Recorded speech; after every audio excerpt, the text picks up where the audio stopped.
welcome to the Overy Jones Show. If you too heard those words, you've got cancer, this is the place to be. I'm your host, Melanie Holscher, survivor, author of Becoming Overy Jones, and founder of Together Rebox. Today's guest has an incredible story. I'm excited for you guys to hear all about it. Her name is Donna Beers. Donna, welcome to the Overy Jones Show. Hello. Thank you so much for joining us here today. You have quite a story. What in the world were you doing before you were diagnosed? Gosh. I was a young mom in my 20s and I had my first cancer diagnosis in 96 of thyroid cancer. And I thought that, okay, that's it. I've had cancer. I'm done. And then not realizing 10 years later it would come back in the breast. And I've had 3 occurrences. So I'm just, as I say, I read that we're not survivors, we're living with cancer. For me, it's not been a one and done occurrence. I've had cancer, counting melanoma, 6 times. So I am living with cancer, Right? but I'm living life to the fullest. And we all see that beautiful smile. So you're joyful and yet still living with cancer. Talk to us a That's little right. bit about how you find joy every day, especially when you get news like that. And that's the big thing on this show is we've got cancer, right? But along with cancer, we get a lot of emotional baggage and stuff that we have to Right. sort through. So you're a pro at this. You've done it I many am. times. So what advice would you give somebody who has already fought once and they get that second Right. diagnosis? Well, for me, my faith is what plays the strongest part. And I truly believe that God has allowed me to have so many occurrences of cancer because I handle it very well. I just thank God that it's never been that bad. And so, because of that, I can be a positive influence. But when you ask for advice, I remember the best advice I got when I first was diagnosed with breast cancer is my nurse friend kind of took me under her wing and gave me shots and guided me and helped me with doctors and everything. And she said, don't get on the internet and read all about it because you've got good doctors. Trust your doctors. Don't read more into it and get freaked out by things that could happen that might not. So I Right. think that was wise advice. Yes, my doctors told me that too. Just stay off the internet. And initially I did, Right. but it's tough. That's tough Oh advice. yeah, eventually you get on, but no. Once I knew I could handle it, then I got on it. But I think it was good advice at the beginning because what I found too, and I'm sure you probably felt the same way. So many people want to give you good advice, and you know that they have best intentions, but you're so overwhelmed, you kind of want to say, just don't say anything. Right. I mean, people would give you books to read and do this and do that, and I know that they have the best of intentions, but it really is kind of overwhelming, and especially when you're first diagnosed, you really need to just focus on what your doctors want you to do. Absolutely. And they do have the best intentions. That's actually one of my big pet peeves is when people, Yeah, they have the best intentions, but they want to relate to you, and so they you can right. see them going up into the attic in their mind trying to think like Yes, what can I share? What can I share? And it's like, "Oh, cousin Matilda had cancer." And then they start telling you about exactly. cousin Matilda, and then that story never ends well. And I Right. I just was like, I don't want to talk to anybody ever again. Like Yeah, absolutely. yeah. The best thing was to talk to other people that had cancer. There was another friend, acquaintance, a teacher that she had just dealt with it a year before me. And so it really helped me to talk to her because she could identify. So I think that, that's the best advice is stay off the internet. And if you're going to talk to anybody, make it somebody who recently had cancer and is a survivor themselves. Absolutely. And that's absolutely what this show is all about. And the reason that we do this is Yeah. I had a woman Uh-huh. just write to me recently, actually. Her name is Melissa. And Melissa said something to the effect of when I was going through it, I was on the internet looking for all this stuff and, typing in life expectancy and all these keywords. And Yes. she said it took me a while to realize that the only people that were on the internet were people like me that were in the thick of things, but the people who had gotten through Uh-huh. it a little bit, they were out living their lives. So Right, right. that's the whole purpose of this show is to provide a platform for people to talk about their experiences to help the people that are Yes. in the thick of it, get through into a better place. So you used your faith Hmm. a lot. I don't want to say you used your faith, but Yes. you relied on Right. your faith and tapped into that well to help you with your mindset on, your outlook on how you're going to view this diagnosis and this battle. Is that right? That that's exactly right, because I know that God has a plan for everyone, and I have just figured out that that's his plan for me, is to be a positive influence to others that have different illnesses and, major life changes that are hard to deal with.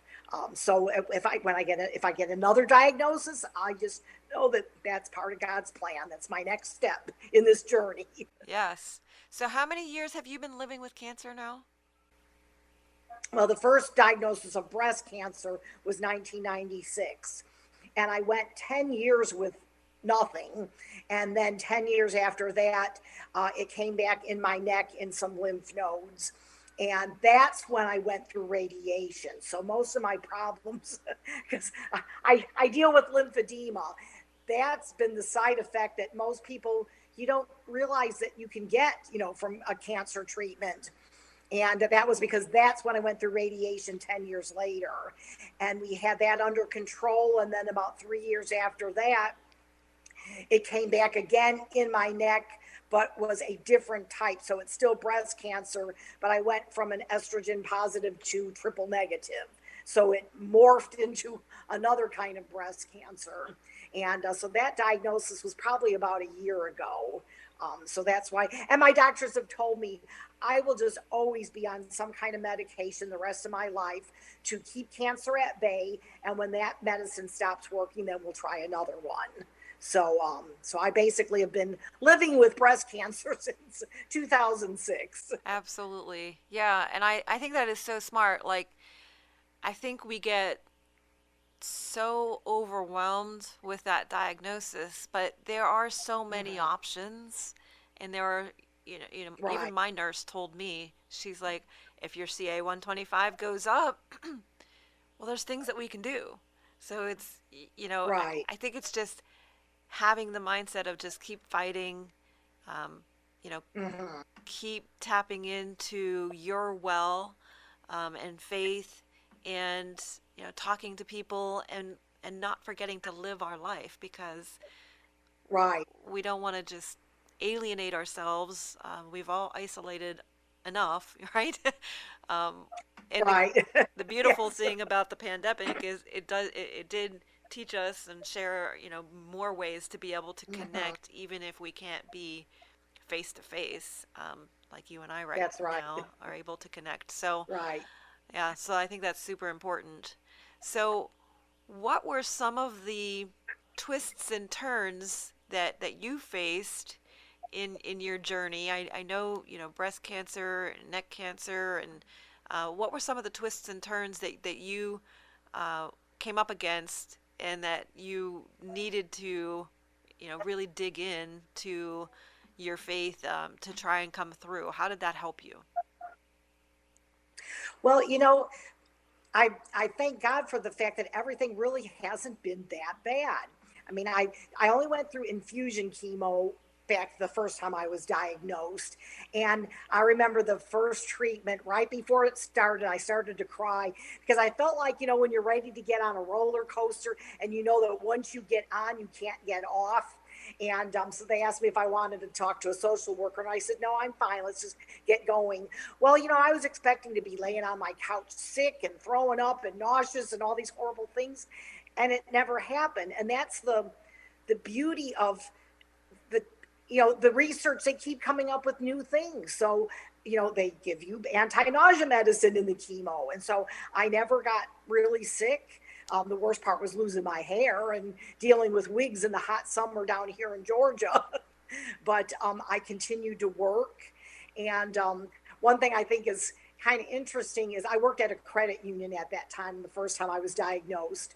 And I was the executive assistant to the CEO and assistant, and a promotion came available to go into the HR department. And at first I thought, well, I can't go apply for that. I've got cancer. And then I thought about it some more and I thought, those 19-year-old tellers on the first floor miss more sick days than I do with cancer. So I applied for it and got it. So I Wow. even got a promotion during cancer. I So I love would that. figure it out that if I had my chemo on Thursday or Friday, I might just miss one day. And then, maybe you'd feel tired and stuff over the weekend. But Monday I was ready to go back to work. So I missed very little work going through it. Even the surgery process, I had a double mastectomy. I just decided let's do both, so we don't have to worry about it. And a week later, I felt great. I mean, of course, the next day you feel like I'm never going to recover from this. You feel horrible. But a week later, I felt good. And our church did a Back to Bethlehem event where they would recreate the city of Bethlehem. And a week later, I'm walking through Back to Bethlehem with my family. And it had only been a week since the double mastectomy. And then at the end of the month, we worked in the youth group, and I went to Gatlinburg with the youth group for their winter extreme that they always went to. Now, luckily, I didn't have to be assigned kids to chaperone, but, I got to still be a part of it. And so I just lived life and just continued on. And I just thank God that, wow, you helped me heal fast. You helped me from feeling sick. Yeah. And so really just all the things that happened to you, I just turned to God and it wasn't that bad. So that's the message I try to tell everybody. Not to say it's not going to be bad for some people. I don't want to downplay somebody that does feel really sick, but I want people to know that not everybody feels really sick. And I never really missed much work. I never really felt that sick. And I just do what the doctor tells me to do and then move on. Absolutely. You are such a trooper. And I think that's so important because mindset impacts outcomes. I always say that. I always come back to that. But I was so afraid to go and get a transfusion. I remember I was just so Yeah. scared of that. I don't know why, but I was really afraid. And I was like, I kept putting it off. I'm like, no, I'm okay. And my platelets were like non-existent practically. It was literally life-threatening levels, and they're like, you need a blood transfusion. And I remember Yeah. going, and I was just so afraid. Like in my mind, I thought they're gonna like take all the blood out of my body, put all new blood. I don't know what I was Yeah. thinking, but I just didn't know. And so I was really Well, you're afraid. right. It's the unknown that's so scary. Exactly. And there was a little boy, Van Alford, that had been going through cancer, right before me, and I kept thinking, if this little boy can do this, I could do this. Yeah. I couldn't believe it. I was like skipping out of the hospital. I had so much energy. It made such a big Wow. immediate difference. Now I'm like, Wow. all you ladies can go to the spa and get your nails done and do all that fun stuff. Send me to the blood bank. This is incredible. Uh, but it had a lot to do with my mindset and my fear. And you know I, Right. so I think that it's so important to bring out your point in, you thought you were going to be sick, and we often think, I thought too, Mhm. like, oh, I'm going to be wither away to 80 pounds because I'm going to be throwing up all the time. Right. I gained 25 pounds. I still can't get it off. That's what I tell myself. It's like I'd like to lose weight. And I thought I've had cancer 6 times and I never lose weight. That's not fair. I know. Because I was thinking, well, that'll be the one good thing out of this is I'll finally get skinny. No, Guy. I was fine, which I guess is good. Absolutely. Well, and And that's a good point too, because when I had the thyroid cancer and someone came to visit me at the hospital and they said, well, you look good. You don't look like you have cancer. So, people's mindset is that you're going to get skinny and look frail and look like you're about to die. And Hmm. that doesn't always happen. No, it doesn't. I had an affirmation that I used to tell myself every day or all the time. I would just repeat it all the time. And I would visualize, me getting healthier inside my body. So I used to say all the time in my mind, I have plump, healthy red blood cells flowing through my veins, and I just used to Uh, repeat that in my mind all the time. And then I start gaining all this weight, and I'm like, mhm. wait, maybe I need to rephrase that. I've got healthy red blood cells flowing through my Yeah. veins. Yeah. Leave the word plump out of it. Yeah, we're not going to mention that one anymore. Yeah, but a lot of people are don't really talk a lot about their faith. We don't want to offend anybody, but I think when you go through a cancer diagnosis, the reason I don't Mhm. shy away from that at all is because suddenly it becomes really real to you, and you got to sort it out. Yeah. What do you believe? What are your thoughts on all of that? Did you notice that too? Did your faith really come into question and deepen through that? Yes. Yeah, because like you say, finally you're kind of faced with your mortality, Hmm. and and so you just need to lean on somebody. And I think about people that don't have faith. I thought, I don't know how they get through this, because it's also, the church family that took care of me and brought meals and just loved on you. And somebody that doesn't have a close community, whether it be a church or some other, kind of community, they they probably should get involved in a support group then, because you need others to just be around you and circle you and love you. And so that's what's been such a blessing about being part of my church, Hmm. is just the people there just taking care of me and loving me. Right. And sometimes you don't want to let people help you. And my aunt told me one time, she said, don't rob them of their blessing. If they Right. want to bring you a meal or give you money to go travel for a second opinion, don't say no, because you're robbing them of a blessing. So that was a good lesson I learned from her. Let people help you, because they want to do something, and so let them help you by bringing a meal. Or I had a girl recently come clean my house for me because we were having company and I was couldn't find anybody that could come that day, and she volunteered. She goes, I'll come do it. And I said, well, I'll pay you. She goes, no, I don't want you to pay me.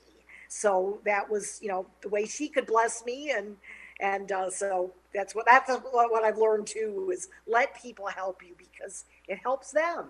Yes, You it know. does. And I just think that is such a beautiful thing. And that's another thing, even when you're going through, like, there's different Mhm. stages of your battle, right? And the days that you start to feel Right. better and you start to live your life sort of more normally, I think it's really Mhm. important to give back and find ways that you can help other people. I mean, that's certainly why I do Yes. this. But even recently, a friend of mine and I just, signed up to help at a food bank. And, I just think being able to connect and help people, you're right. It's Mhm. not just a blessing to the person that you're helping, it's a blessing to you doing that work as well. So Right. I think it's a beautiful advice that your aunt gave you, and I Mhm. think that that's the one thing that you can really unify us is, a cancer diagnosis or a storm like that, where people Mhm. kind of rally together and help you through it, and you can really certainly feel that love as long as you Right. open yourself up and Mhm. allow people in to help and love you. I think it's Yeah, beautiful. absolutely. And I was lucky too. My husband, we just yesterday celebrated our 44th wedding Ah, happy anniversary. anniversary. Thank you. And he is there by my side through all of this. And a friend of mine said that, she goes, I like the way that even in your conversation you say we, when I talked about different, things I was going to have to do and doctor appointments, and I just lumped my husband into it because we're going through this battle. And I realized that sometimes marriages fall apart when you deal with something like cancer. And I think that if you have a good marriage, for us, it makes it even stronger. And so, Absolutely. it's just that has been a blessing too, to have him be right there by my side and going through all this with me. Right? He probably worries more about me than I worry about myself. Aw, that is beautiful. And my heart just ached for a lot of people going through the pandemic when, Yeah, especially for a while, they didn't allow anybody else in the infusion right. room. So my heart was blessed when I saw a lot of people Yeah. outside the windows putting signs for people, Oh, showing their yeah. love. But yeah, that I just think that that community support, that loving husband, that family support Mhm. is just incredibly important. And we spend so much time being Wonder Women a lot of times, Right. we're the givers, and so it's hard sometimes to Mhm. let people take care of us. I had a Right. hard time with that. Now, another thing I found, and I don't know, you may be doing this too. The beauty of social media is I'm on so many different Facebook groups for cancer, and I just find them really helpful because people will post their long-term stories. You'll have somebody that's just diagnosed and will say something sad, but then somebody will come back and say, I have the same thing, and I'm a 19-year survivor. So Yeah. it's nice to hear the positive stories and then just to reach out to complete strangers. But being social media, you feel like you can just bear it all, and you support and help each other. So that's there's a lot of bad things to say about social media, but there's also a lot of good things about it too. Yeah, and I think we can say that really about cancer. I mean, obviously there's a Right. lot of bad things about cancer, but if we really think about it, you have met a lot of incredibly people, and so have I, through this Yes. journey. And so there are blessings to the curse. Hmm. And Right. I think we really need to focus on the blessings Yes. sometimes more than the curse. Um, Exactly. One thing I always tell myself is, if you like who you are today, well, you got there by what you've done in the past and what experiences you've had in the past. So who knows? Maybe I'd be a different person if I hadn't gone through all this cancer. And I like who I am. So, like I say, there's a purpose for everything, and God had his reason, and I'll just deal with it as he gives it to me. Absolutely, absolutely. And I think that I'm sure you, as part of that, all of your social media groups can chime Hmm. in and, help people because you've been through it a time or two. There's a Right. woman that just wrote me recently. Her name is Keisha over from the UK. And Hmm. Keisha was she's just like, you really helped me through my darkest days. And Aw. just that touched me so much. She said, love to you, Miss Overy Jones, you really helped me through my darkest days. Mhm.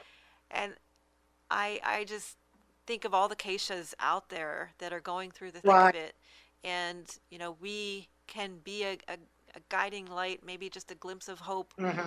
in somebody that's going through that. And but we've got to take a moment to be able to do that, and I'm so glad that you're doing that for people. That's great.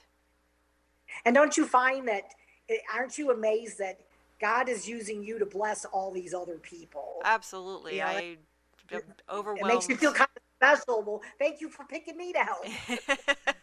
Yay. Yeah, no, it's just been a tremendous blessing, and I Yeah, want to continue to do everything that I can, of course, and I want to well, that's encourage wonderful. you and everybody to keep doing that. Mhm. So it's just being able to add that perspective for people. So there was I wish I could think of the name of her, and I really can't. Maybe you saw her. She was on America's Got Talent.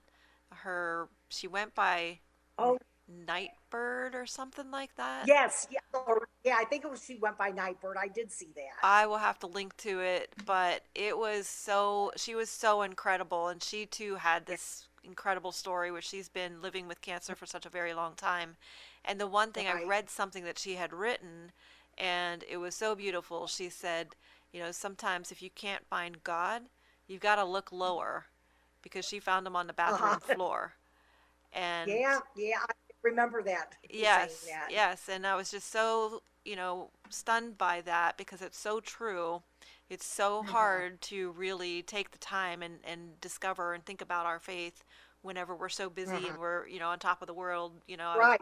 building your career and building your whatever family. And, Yeah. but it's those times where cancer really forces us to pause and think through things. Right, And a lot of times that's where we find God on the bathroom floor. right. So Yeah, I do remember that. I'll have to remember that just to share with others that, might be going through something and they think, where is God in all of this? And yeah, that's a good reminder. yes, Yeah. absolutely, because it's so easy. It's like, well, we can go all theological and start to question, Right. why did God let me have cancer? And the reality Mhm. is, in this world, there's storms. We all go through them. Mhm. And a Right. lot of times we like to think, oh, woe is me. It's just me, like, um, Yes, yes. but the statistics are definitely showing that it's not just you and it's not just me. There's so many people Right. touched by cancer. I think you'd be hard pressed to find somebody that doesn't know somebody who's fought cancer Exactly. or Yeah. is fighting cancer. Right, right. It's terrible how it's widespread it is. It is. It absolutely is. But like you've been through it multiple times and you're still smiling, and I absolutely love that. So What there's hope. There is hope. Yep. And I always say hope is hold on, pain ends, and if we could just get through some Oh, of I those like that. challenging moments, yes, Yeah. it gets brighter a little, oftentimes anyway. So what? Well, I like your story about how your transfusion made you feel better when you left. Oh my goodness! I crawled Oh, in there and I literally yeah. skipped out, and it was Yeah. incredible how quickly that worked. Mm. So, what do you do? So you still have to get lots and lots of scans. What are you going through Yeah, now? so I go every 3 months. I go get a PET scan, and so the last one was everything was shrinking. Praise God. But then it's always there because now I'm feeling another little lump that I got to tell her about when I go next month. But so I I go to the oncologist every month. I go twice a week for physical therapy for the lymphedema. Um, just feels like I'm always got doctor appointments, It is a part-time job, and yeah. it is. I mean, actually, when it came back a couple years ago, I actually went ahead and went on disability right before I started um, radiation. Now I'm 64, so if I was younger, I wouldn't have done that. But Right. I thought, okay, well, it's time to. I think my thought process then was, even though the doctor says you can live a long time, I would think, what if she's wrong? And so I want to spend as much time as I can with my family. And I've got kids up in Iowa, and I want to be able to go see my kids. And so I went ahead and went on disability. But it seems like I got two or three doctor appointments every month, but you just go and Right. you And know that's important. You go. You go. right, exactly, Please yes, go. yes. Absolutely, because they can't fix something if you don't go. Um, Exactly. And don't be afraid to tell them about stuff you see. And, you just got to be upfront about everything. right. So how do you get through? You're doing PET scans very, very frequently. How do you go through the Yeah. scanxiety? Um, I really don't have it. And so that's why I thought, well, what's wrong with me? Do I see everything through rose colored glasses? But I really, honestly, I don't know. Maybe I'm just being naive, but I just figure if it gets bad, then I'll deal with it then. So I really, honestly don't get anxious getting a PET scan. I know most people do because you're afraid you're going to get another diagnosis. And maybe now I've had it so many times, it's just I just go with the flow. So Hmm. I think my husband gets more concerned, and so he always wants to come with me. And luckily, even though they don't let someone come in with you all the time, they usually allow him to come in when it's the appointment where they're going to go over my PET scan. And I know that he's more nervous about it than I am. Now it'll be interesting someday if it gets worse. You'll have to interview me. Then I might be a totally different person. And that's the thing with triple negative breast cancer. That's the what I understand. It's the worst one you can get because it's most aggressive, and there's not as many treatment options. And I know someone that actually happened to die not too long ago from triple negative breast cancer. But I remind myself that she had it that way right from the beginning. So right from the beginning, she was more sick than I was. And I've been fine really all along. And right now we're on the right medicine. It's not hasn't gone anyplace else other than, lymph nodes in the neck and under the arm. It's not gone into any organs or anything. That's good. And that I probably will get concerned. Right. Because the doctor, because you ask about life expectancy. And once the cancer changed, I asked her and she said, if it gets into your organs, she said 2 to 3 years. But then on this Facebook group I'm in, there's people 10 years later and Right. they've got it in their organs. I just then rest in the fact that God's going to take us when he wants to take us. And there's nothing I can do about it. So just go to the appointments and take the medicine and just deal with it day by day. Absolutely. So, talking about medicine, how Yes. have you managed some of the side effects? For me, the most side effect would be tiredness, and I take a nap every day. My sister jokes and calls it my senior nap. And I said, I have cancer. I'm allowed to take a nap. And I do have some nausea pills if something would make me feel nauseous, which, every now and then might. And then I'll just take one of those pills. And then I think with any kind of cancer, usually, diarrhea might be one of the side effects. But so I just have medicines for everything. And if something pops up, I just take it. And one thing that's nice is the place I go to, they have, well, it used to be called palliative care, which is when you're dying. Now they're using the term supportive care because they get involved with every patient. And yesterday I just had a 1-hour Zoom call with the nurse from supportive care. And so once a month, someone's calling me just to do a Zoom and go over symptoms, and she'll phone in prescriptions for me, and they'll talk about mental health. And so that's really been nice, having this supportive care phone call once a month to be able to talk to. Sometimes it's a doctor and sometimes it's a nurse practitioner, but they also want to start to build a relationship with you so that when you do get to the point where you feel real sick, then you're more comfortable talking to them. Yes. So I'm glad that I recently changed the oncologist that I go to. And that's another thing. Don't be afraid to change. I mean, I had been to the same person since 2006 and I loved her, but there just were times when I felt like I wasn't getting as much attention as I needed. And so I changed doctors, and I'm just so glad I made the change. So don't be afraid to get that second and third opinion. And even if you stay with the first doctor, a lot of times the doctors will talk and discuss it together. So don't be afraid to step out of your comfort zone and get another opinion. Yeah, I think that is so incredibly important. It makes a huge difference. And I think, they have come so far with treatments and preloading you with some of the anti-nausea and medications that will help with some, reduce some of the side effects. I never actually got sick either because, they were able to onboard some medications to take care of that before the problem actually came up. So they've come a long way. Right. Yeah, yes, they have. And like I say, my hardest treatment was so long ago, they probably even use different drugs nowadays. So Yeah. No, I think it's so important. They have come a long way. And as long as you're honest, that one of the things that I think is good, but every time I would go to the infusion chair, they always ask, obviously, about depression. And they always ask, do you feel safe at home in case there's any, any kind of abuse or anything going on? And I think that's good because they're learning and they're realizing that a cancer diagnosis, is not just physical. There's a lot of emotional things that go into it as well. So I just think that they're getting better and better. And I think a lot of doctors are really getting more empathetic and learning to be more empathetic. I think there's still room for improvement, obviously, but I do think they're getting better. Well, and one thing I learned recently that I found very interesting is whenever the doctors would talk about clinical trials, I never wanted to do it because I thought, well, what if I'm the placebo person?